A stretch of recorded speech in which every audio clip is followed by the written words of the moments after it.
to go from this to this. You gotta try this apple juice hack. We're gonna put this in the freezer for a couple of hours. Once they're frozen, leave them out until they're completely thawed. Now squeeze all the juice out of them. Look at that.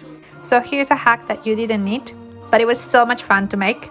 And it was Let me show you one of my greatest hacks, how to make juice without a juicer. So I'm making apple lemonade today, and I'm just using 2 apples and 1 lemon. I keep all the skin on, all the pips, everything, add it to a blender. I like to add ginger cordial and 1 cup of water. This is where it differs from a juicer, that cup of water. You blend it, and that's all there is to it. And then I like to use a produce bag, which is so much cheaper than a juicing bag. It costs 30 pence and it's usually in your supermarket. You add that blended fruit and you squeeze, and I promise you that's all there is to it.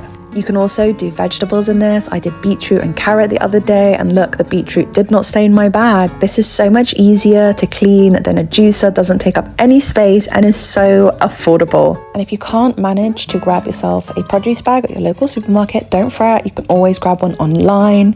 I love this hack, honestly, and I know you guys will as much as I do. Another favorite of mine is apple, mint, and ginger. You've got to try it. So this is the apple juice. It's 15 pounds of apples that I've cooked down in 1.5 gallons of water and then hung in that bag to drain out the rest of the apple juice. Here's the apple juice when it's finished. I added 2 cups of sugar to my 1.5 gallons of apple juice just because it wasn't quite sweet enough to taste, but you can omit this step. All that apple pulp is going into the crock pot for the next video, which is apple butter, and all the scraps are going into this pot for apple scrap jelly.